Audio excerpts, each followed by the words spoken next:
Okay, so let's go to our performances, our sudden death performances.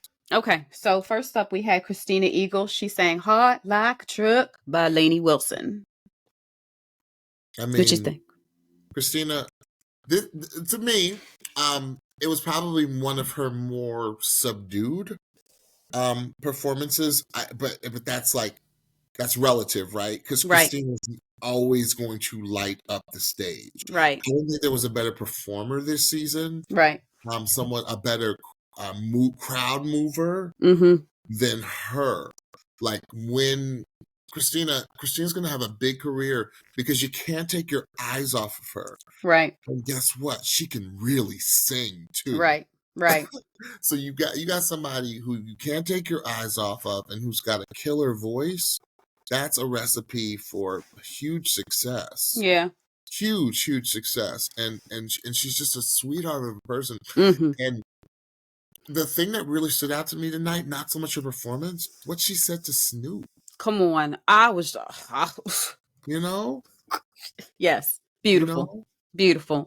Because Yeah. you know what? I gotta applaud.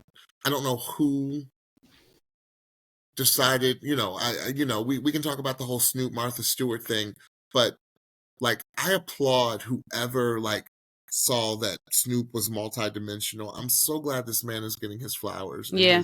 his mid-50s, and they just don't look at him as 1, 2, 3 into the 4. I mean, was that was music about you, but like this, that skinny kid from Long Beach, right? Yes. Yes. Like who looked like a Doberman pincer, Yes. and that's how he got his name. Yes. Believe it or not, went to school with Cameron Diaz. Y'all didn't know that. No, didn't. But Absolutely didn't. but Wow. Snoop is everywhere and he's everything, and you can tell that, yeah, hey, what's Snoop smoking today? No. It's not even about that. Mm-hmm. It's about the inspiration that he has given his team. Mm-hmm. His team, if you all notice, everyone on his team has adored this man. Yeah, his team love him. And I love that Snoop is now. I love that rappers, especially Snoop was, let's just keep it real. Snoop started out as a gangster, I use that in air quotes, rapper, because that's what they used to call them back in the day. Yeah. And just to see the evolution of, how when we do grow up, all of us do eventually have to grow up. Yep. So I just love, that was my favorite part of Christina, what she said to Snoop. Yeah. I thought it was endearing, and I thought it was just the essence of who she is. Right. Yeah, I like this song for one reason, and I didn't like this song for one reason. I love this song for her because it's a very singable song. Like everybody know this song. I know this song. If you don't know this song from nothing else, you know it from like the truck commercial. You know this song. So it's very singable. I didn't love it just because it kept her in her lower register for a while, and I think that she sounds great in her lows, but I think that she really shines when she gets into her upper range, which she did at moments in the song in a decent portion, but I think I would have liked to have heard something in a higher timbre longer. But she sold it. Christina lights up the stage just like you said. And let's be clear again, I'm stating the obvious, but I need to state it. These folks don't know if they performing that night. They finding out just like the rest of us at around 9:30. So and she 6:30. 6:30. You're right. Yeah, Pacific time. You're right. But she says that she struggles with anxiety, and what more of an anxiety provoking situation to be put in than to sing for your life on the show. So for that, I thought that she did an incredible job. She was wonderful. Yeah. Yep. Great job. Okay, so our next performance for the night was Adam. Shocked. Okay, Shocked. You ever notice? I'm going to digress for a second. I'm going to jump to the song and then we'll talk about the performance. You ever notice how the beginning of Pretty Wings sounds like a Christmas song? It's the chimes. It's them daggone chimes. Ding, ding, ding, ding, ding. It's like sleigh bells. R&B sleigh bells. Neo soul sleigh bells. I was like, my mouth dropped to the ground when I heard what he was singing. I said, yes, truly. It sounded a little ill prepared for me. We know Adam's talent. It's undeniable. And it's not that Adam can't sing R&B because he sings it well. It's not that Adam can't run because he runs well. It's not that Adam doesn't have the soul or the growl or the chutzpah for it. I just don't personally feel like that this song showcased him in the best light. Yeah. It's I think Maxwell needs a certain swag, and Adam is a totally different vibe. Like, we talked a lot about his vibe last night, right? Yeah. And Pretty Wings is not Adam's vibe. Yeah. So I hope this was not a case where they were like, well, you got to sing this song because we paid the rights for the royalties for Pretty Wings. Because we do know that, like Stephanie and I always say, they always don't get to choose a song that they have to sing on the show. Yeah. Because it's not that it didn't sound good. It just didn't sound like Adam. Yeah. No, I agree. And number one, I was planning on watching this episode with no good ears because I was like, it's the instant saves. We're not giving as much feedback on performances, that kind of thing. I had to put my earbuds in because listening to just the regular feed, the chimes were so loud. Yeah, they were loud throughout the entire song that it felt like that's all there was. The rest of the instrumentation along with the chimes was lost. So the instrumentation of it sounded really empty. I wonder if that's how things sounded in his ears as well. Now, when I did put my earbuds in, it did sound better mixed. Like the music, I could hear bass, I could hear the percussion a little bit more. Like I could hear more instruments. But when I was just listening with my regular ears, it was very musically off balanced. Yeah. He gave us holleration because there is holleration at the end of this song. He gave us runs. All of what you said, James, is very true. He tried to give us all of what his voice does in this performance. However, there was a sense of, what am I going to do next? Like, I could feel that. Like, it did not feel like a secure performance. It felt like let me try this thing. Let me try this run. Let me get this in. Yes, exactly. Yeah. So, I mean, it was not sang badly. It just did not feel comfortable. It wasn't Adam. Adam is one of the strongest singers of this season. Right. And he's got that, and again, self-proclaimed. I'm not labeling him. Right. Like, just this quirky, cool vibe. Yeah. I just feel like didn't come through with the interpretation of this song. It didn't. It didn't. Oh. No, I mean, listen, there's so much. We got to be fair. Like, we got to be fair. We say we tell the truth, right? The truth isn't always the truth isn't always, not that it's not nice, because I think we're being nice about it, but the truth isn't always like, we loved it. Like, yeah. Always sweet. Yeah. But, dude, incredible run. You've been my fan favorite of ours. You really have. You're a dark horse. Since the beginning, like, I was like, who is this dude? Yeah.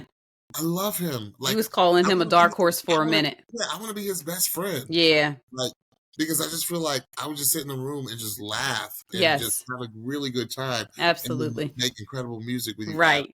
So please know that.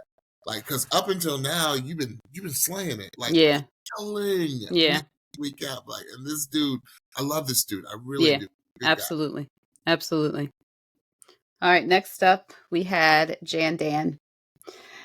Jan Dan sang Gravity by John Mayer. When they said that, I was like,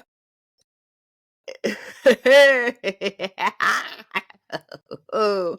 But what's funny, James, before I let you go, because of what we've heard from Jan Dan in last night and in previous rounds, I was expecting a certain vibe. I was expecting a certain tonation. I was expecting a mood, a feel, if you will. I didn't. You know what Jan Dan did? What he said, "Hold my '80s rocker. Hold it. Hold it. Hold it there for a minute. Yep. I gotta take care of business. Let me get my R&B gospel soul. Let me win this round real quick, and then we can come back in the finale. I'll give you '80s rock. Okay, just hold it. Let me take care of business." And did Jan Dan take care of business, Stephanie? He took care of business. All the business. All the business. Stephanie and I were using inappropriate words we shouldn't have been using. Especially for what he did with this song. They were very inappropriate words. But sometimes when you don't have the words, inappropriateness is appropriate. Right. It does. Because to me, boy was singing his face off. He really, really was. And not only singing his face off, like he just, I always say this, you know, Stephanie and I aren't here to say and ask you to believe in who you want to believe in. Stephanie and I are Jesus followers. Yes, we are. You know, unapologetically. Yep. But that doesn't mean what some of you all think it might mean. Right. Because Stephanie and I, let's be clear. We come with love first. Yes. Okay? Yes. Point blank, period. Yup. We are Jesus followers. And the way we were moved spiritually in that way was a sight to behold and to witness. I was texting Stephanie. I was like, what's really happening here? What's really going on? And Stephanie's like, right? I was like, what's really going on? I was like, I mean, and from the first word, you knew he meant business. From the first lyric, from the first, right. It's like he didn't even. And this has happened a few other. I've said this with a few other. I think I said it with Mac when he did the Lost Without You, I think. Yeah. And then he came with the D'Angelo. It's like it was like a half of, not even the whole word got out. And you knew it was going to be something truly, truly amazing. Yes. Yeah. He said, grab. I said, it's over. Because he done hung up his rocker. Yes. He done hung up his Bryan Adams. He put that on the shelf for just a moment. Just a moment. To say, guess what? I ain't no one-trick pony. I could not only sing in a completely different genre than I've been singing, but I can be the best at it. You know what? So there. Mic drop. True mic drop moment. That mic was dropped, and it's still not been picked up.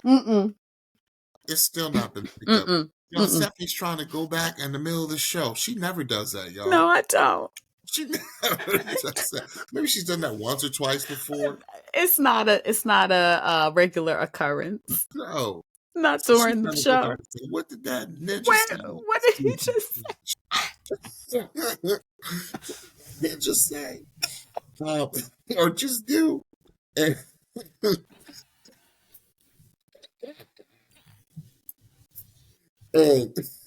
because it was nuts, Stephanie. Listen. So when, like you said, when he just first began, and he said that gravity, I was like, wait. He said, wait, that's not how I was expecting that to sound. And then the more he started singing, I was like, oh, wait a second. We're getting churched gravity, because it was all R&B, soul, gospel. It was all, that's what it was.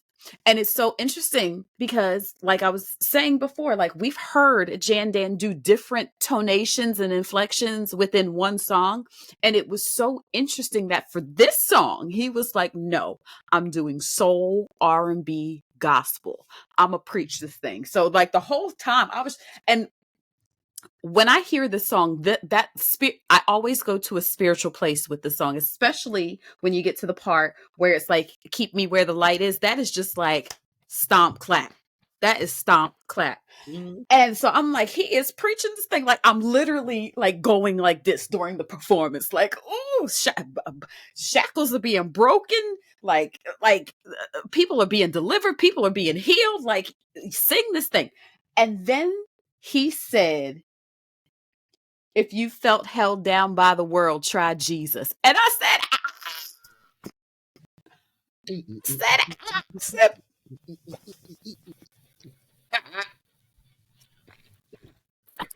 and that's when I had to rewind it. Because I was like, did he just say that? Did he really just say that? Jan Dan literally did what I have wanted somebody to do to this song for as long as I've heard it. And he actually said the name of Jesus. And I just was looking at Instagram and he just posted something. I didn't get to see what he did, but the comment under what he was saying, he was basically saying after the show that he was all right. But the comment that he put underneath was Jesus. So I can't wait to go back to see, because I feel like this was very, very, very, very, very intentional on his part. Like if I have to sing this instant save song, this is the message that I'm leaving America with. And they can do with it what they want, but this is how I'm going to leave the show. And I was just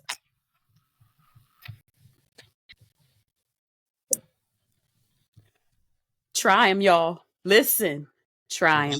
Honestly, if I was in the part of the sudden death crew, whether I had gone there or not, I'd have been like, oh, no, can't top that. Listen, and there have been so many people, I'll say this very quickly. There have been so many people on Gwen's team, particularly, who have been Jesus followers. Mm-hmm. At the end of this particular performance, she was like, yes, Jesus. I was like, but do you know him? Do you know him? Because every time you come to the show, somebody is speaking the name of Jesus over your life. I want you to know him, Gwen. I want you to. Okay.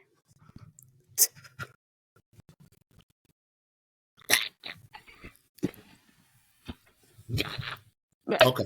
All right. So our final performance of the night was Danny. What's the name of that song? I didn't know that song. This song is called House of the Rising Sun, and it's by The Animals. I had to look it up. Danny's Danny, y'all. He's powerhouse. He's gonna give you 110% every performance. Right. Whether it's with that guitar or not. Yeah. Danny's good enough where he could stand up there honestly and do a sudden death where he wouldn't have to sing a note and just play. Right. And he'd have a fight chance of getting right. Right. He's that insanely talented. Right. I thought this was a little one-dimensional.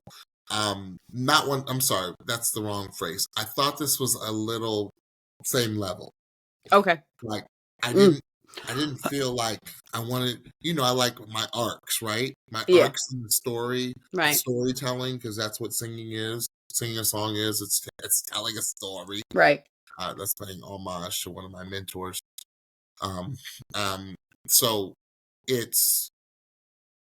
I didn't feel. I just felt like it was one level, and it was incredible. Mm-hmm. It was sensational, and Danny, like Reba said, you never have to worry because he's a pro. Right. Like I said last night, he's just passing through. Right. But I felt like I wanted more. Where I feel like Danny is the most effective is when he pulls it back and then bites your head off, and then pulls it back and then sings you down. Like that's what I want. But I felt like it was just all like singing you down the entire. So did you like last night's performance better? Yes. Because I feel like that's the kind of song that you're talking about. Something that's a little like you get the holleration, but you always also get like a more right. Especially what he did with Christina too, and you know, and I felt like Danny was like potted down. As far as his but that's I love Danny on that because Danny's that good. Mm-hmm. He doesn't need to be a one level singer, right? Even though that one level is ridiculously sensational. Yeah, I want more from him. Yeah. As far as and I'm nitpicking here because I Stephanie will tell you I will nitpick with the best. Yes, he does. When I realize greatness, I will pick that. Mm-hmm. All right. Mm-hmm. You're already ridiculous. Right. Yeah. For this performance, Danny was like, I'm all the way up. Like I'm just pick a song where I am here. I'm at this level the whole time. And that's what he did. I actually thought vocally, even though it was kind of one level all the way up, there was a lot of singing about the song. It wasn't just holler, holler, holler, holler. There was a lot of like actual singing. And I thought that his singing tonight was actually really, really good. It was good. So I thought that for that, it was a great song choice because it gave you the best part. Where the song was set is where we want to hear Danny's voice the most. So for that, I think that it was a really smart song choice and a really great execution. Mm-hmm.